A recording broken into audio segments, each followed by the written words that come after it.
Hello student, welcome back to another video. तो आज की वीडियो में हम आपके साथ डिस्कस करने वाले हैं, हम नया सिलेबस स्टार्ट कर रहे हैं 2024-25 के लिए। अगर आप थर्ड ईयर में हैं एंड फिफ्थ सेमेस्टर का एग्जाम दे चुके हैं एंड सिक्स्थ सेमेस्टर में आपको पढ़नी है सोशियोलॉजी, तो सिक्स्थ सेमेस्टर में आपकी सोशियोलॉजी दो पेपर्स में है, paper number 1 and paper number 2। तो हम आज डिस्कस करने वाले हैं पेपर नंबर 1 का सिलेबस कि आपको क्या पढ़ना है सिक्स्थ सेमेस्टर के पेपर नंबर 1 में सोशियोलॉजी का। तो सिक्स्थ सेमेस्टर के जो सोशियोलॉजी है ना, इसका नाम है आपका पायोनियर्स ऑफ इंडियन सोशियोलॉजी। भारतीय सोशियोलॉजी का जो भारतीय समाजशास्त्र है, इसके अग्रदूत कौन कौन से हैं, मतलब किन्होंने भारत में सोशियोलॉजी को इस्टेब्लिश करने में हेल्प किया और भारत में सोशियोलॉजी का प्रचार प्रसार किया और भारतीय सोशियोलॉजी को हेल्प किया है।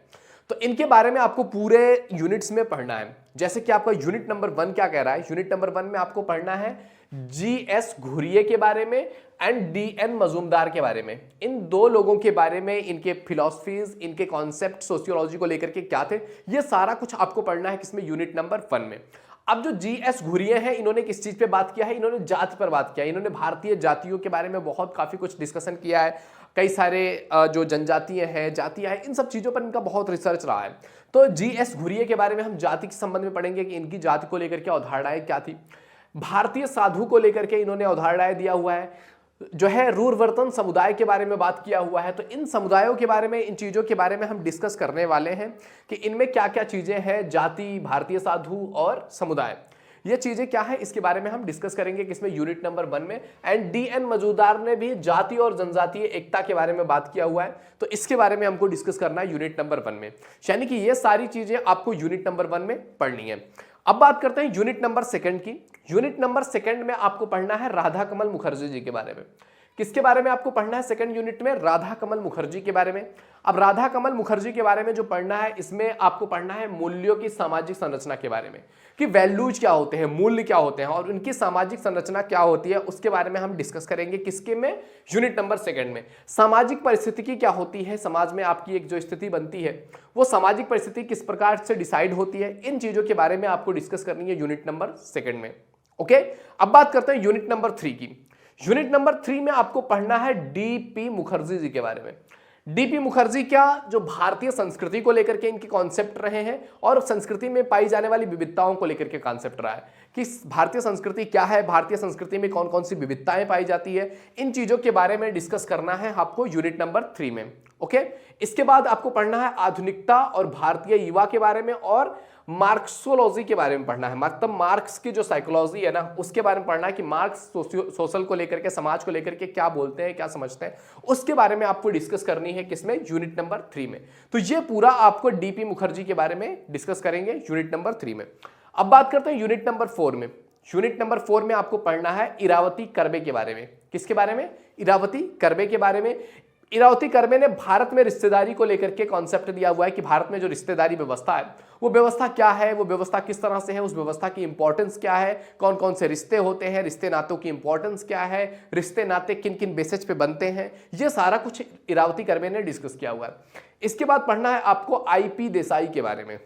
अब आईपी देसाई कौन है, आईपी देसाई भारतीय परिवार के बारे में डिस्कशन करते हैं, भारतीय परिवार के बारे में बताते हैं कि भारतीय परिवार किस तरह से होता है, परिवार के कौन कौन से पार्ट होते हैं, भारत में किस टाइप के परिवार पाए जाते हैं, उन परिवारों की जो सामाजिक राजनीतिक भूमिका है वो किस तरह से होती है। तो मतलब भारतीय परिवार के बारे में इन्होंने, आईपी देसाई ने डिस्कस किया हुआ है। अब बात करते हैं यूनिट नंबर 5 की।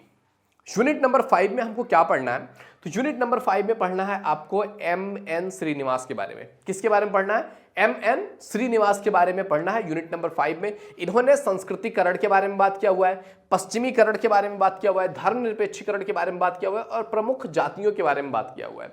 इनके कॉन्सेप्ट क्या है, इनके कॉन्सेप्ट है संस्कृतिकरण, पश्चिमीकरण, धर्मनिरपेक्षीकरण और प्रमुख जातियां। ये सारी चीजें जो है एम.एन. श्रीनिवासन ने डिस्कस किया हुआ है, ये आपको डिस्कस करनी है यूनिट नंबर 5 में। ओके, अब बात करते हैं यूनिट नंबर 6 की।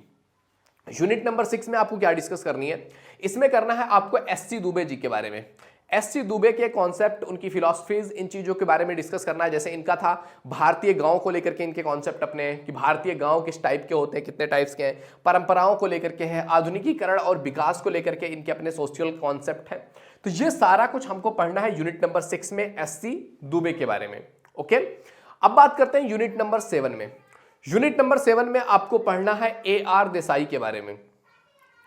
ये जो भी विद्वान हमें दिख रहे हैं ना, इनका भारतीय समाज में अग्रदूत के रूप में क्या कॉन्सेप्ट रहा है, क्या काम रहा है, इन चीजों के बारे में डिस्कस हमको करना है। तो यूनिट नंबर 7 में ए.आर. देसाई कहते हैं भारतीय राष्ट्रवाद की सामाजिक पृष्ठभूमि के बारे में, कि भारतीय राष्ट्रवाद की सामाजिक पृष्ठभूमि किस तरह से रही है, भारतीय समाज का अध्ययन करने का मार्क्सवादी दृष्टिकोण क्या है।